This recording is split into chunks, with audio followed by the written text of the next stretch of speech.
15 ноябрьдә Татарстан Фәннәр академиясенең Тарих институтында «История татар западного Приуралья» дип аталган яңа китап җәмәгатьчелеккә тәкъдим ителде. Әлеге басма дөнья күргәнче үк башкорт зыялылары арасында шау-шу уятты. Татарларны Башкортстан тарихын язуда гаепләп, алар Русия президенты Владимир Путинга да хат юллады. Әмма ничек кенә булмасын, 3 томнан торган бу басманың беренче томы дөнья күрде. Әлеге китап кемгәдер ошарга, кемгәдер ошамаска мөмкин, әмма бу хакыйкать, ди китап авторларының берсе галим Илнур Миргалимов. Фән дөньясында ул алай фикер йөртү дөрес түгел. Кемгәдер ошыймы, ошамыймы, ул проблема фәннеке түгел. Чөнки фәндә, мәсәлән, күрәсез анда авторларда да, анда Мәскәү авторлары бар, Пермьнән авторлары бар, Уфа авторлары бар. Аннан соң археологлар бар, төрле-төрле. Һәркем үз чорында нинди яхшы галимнәр бар, алар тупланылган һәм монда эшләделәр. Без нәрсәне күрсәтергә теләдек? Менә халыкның андагы яшәгән бүгенге көндә иң зур этник группа әйтик, татарлар. Шулай бит. Менә бу татарларның тарихы бүгенге көнгә төрле язылмаган иде әле.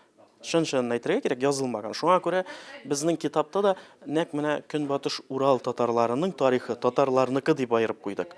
Шул ук Уфа археологлары, әгәр дә карасак, археологик яктан алар күрәләр, мәсәлән, шул ук мин әйтеп киткән Кушнаренко, Кара Якуб шиялек культуралары угорнык икәне күрсәтелә.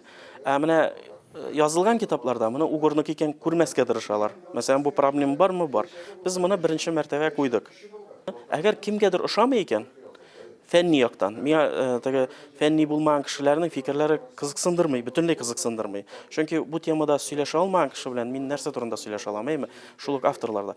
Кемнедер әйтер сүзе бар икән, дискуссия, без чакырабыз, дискуссия булсын, фәнни дискуссия булсын. Галим Дамир Исхаков фикеренчә, Башкортстанның иң яхшы тарихы Зәки Вәлидидә язылган. Бүген исә башкорт галимнәренең эшләре күбрәк мифны хәтерләтә, ди ул. Менә фикер буенча Башкортстан историографиясы Зәки Вәлидидән соң бер адымда алга бармады. Һәм күп томлы Башкортстан тарихы чынлыкта бик күп эшләрендә мифларга корылган тарих булып тора. Менә билгеле без язган бу китап Башкортстанда ошамас дип уйлыйм мин. Чөнки ул ялгыш юлдан киткән башка тарихчыларны тарихчылар ойнатырга мәҗбүр итәчәк. Бу безнең проблема түгел, бу Башкортстан тарихчыларының проблемасы. Татар дигән фактор Урал буенда күптән килә торган фактор. Biz аны моңарчы бик ачык язмадык, һәм хәзер изләренә төшеп карасаң, шунда аңлашыла, ни өчен башкортларның яртысы татар телле. Чөнки алар төптән караган вакытта татарлар белән бик бәйле төркемнәр. Моны Зәки Вәлиди аңлаган һәм кайбер әйберләрен язган да, әмма хәзерге башкорт галимнәр моны күрергә теләмиләр. Исхаков фикеренчә, Башкортстан республика буларак шактый ясалма күренеш. Чынлыкта ул Татар-Башкорт республикасы. Моннан тыш татар теле Башкортстанда дәүләт теле була алган, әмма Мәскәү моңа каршы торган. Бит гафу итегез, шактый ясалма образование. Башта булган Уфа губерниясе, аннан соң шул бер вакытта яшәгән кеше Башкортстан республикасы, аннан соң 22нче елны китереп кушканнар икән. Ул кушкан төбәктә татарларның саны башкортлардан ким булмаган. Бу бит чынлыкта Татар-Башкорт республикасы дигән сүз. Һәм менә ул республика бер генә исем алып, сагына бер исемдә йөри башлый, һәм шуннан соң инде билгеле Башкортстан өчен татар проблемасы килеп чыга. Буларның барысын да язырга тиеш яңадан. Һәм бик яхшы безгә язырга туры киләчәк. Рахимов хөкем иткән чорларны, документлар нигезендә нәрсә булган? Мен сезгә бер генә кызык бер мисал китерәм. Без белмәгән нәрсәләр. Сез беләсез инде Башкортстанда телләр турында закон кабул ителде иң соң булып башка республикалар белән чагыштырганда 99 елда. Һәм шул документ кабул ителә алдыннан анда эшләүче юристларның берсе инде мәрхүм Муксинов иде. Аны Башкортстан галимнәре кешеләр беләләр. Муксинов аварияга күрде. Муксинов юрист буларак китә Мәскәүгә телләр турындагы закон проектын алып. Миңа сөйләде. Мин ди алып бардым закон проектын, анда башкорт һәм татар теле икесе дә рус теле белән дәүләт теле буларак таралган иде проект. Мәскәүдә дип сөйләдерге бу, мине каршы алдылар, һәм әйттеләр. Татар телен сөйләп калдырырга. Димәк, бу татар теленең статусы булмау, ул Мәскәүнең ихтыяры булып чыга. Тарих белгече галим Марсель Әхмәтҗанов әлеге басма башкорт галимнәренең алдашуларына шик куячагына ышана. Бу китапның кыйммәте бүгенге көндә бик зур. Чөнки моңа хәтле килгән мәгълүматлар, бүгенге алып барылган сүзләр Уфа галимнәре тарафыннан бигрәк тә. Алар татар халкының узган тарихын бузу, Башкортстан җирендәге татарларның тарихын күрмәүгә нигезләнгән фикер таратуга хезмәт итә иде.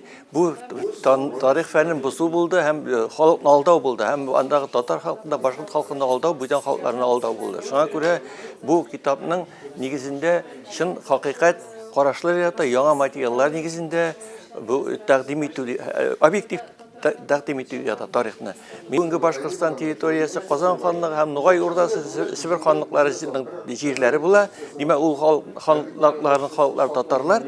Ә монда башкорт халкы ул кичкенә бер төркем, аларны әле бик русларда күреп бетермиләр. Мәсәлән, 1626 елларда гына бер рус князы каяндыр 800 башкорт гаиләсе алып килеп Уфа астына утыртта. Алар шунда Уфа Агыйдел буенда землянкалар казып кыра. Димәк, бу алар төп халык булса, бунда булай килерләр идеме?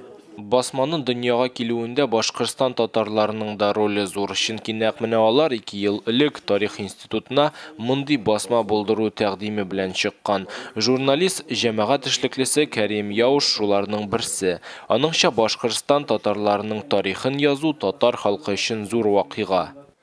Төрле сәбәпләр аркасында, бигрәк тә ниндидер сияси сәбәпләр аркасында Башкортстандагы татарларның тарихы, реаль тарихы, объектив тарихы язылмады.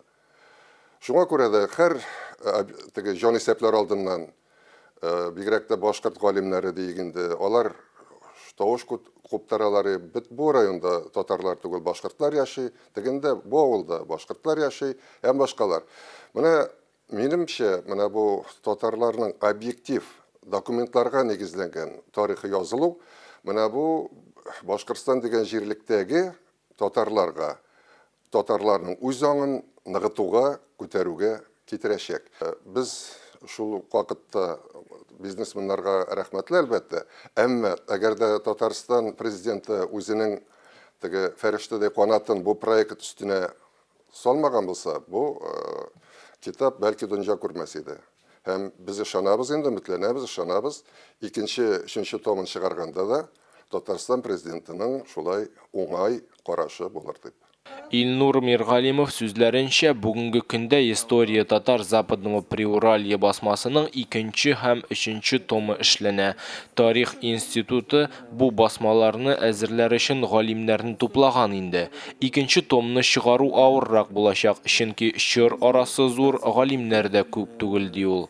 2 өлештән аерылмалы буларак, 3-сендә якын тарих язылачак, аны өйрәнүче галимнәр күп булганга, бәлки ул тизрәк ясалыр ди галим. Китап тәкъдим итүдә Татарстанның Башкортстандагы вәкаләтле вәкиле Альберт Максютов та катнашты. Әмма 1 сәгать барган чарада ул авыз тутырып бер сүз дә әйтмәде. Журналистлар белән аралашудан да баш тартты. Бары тик монда миннән тышта матур сөйләүчеләр күп булды дип әйтеп куйды ул.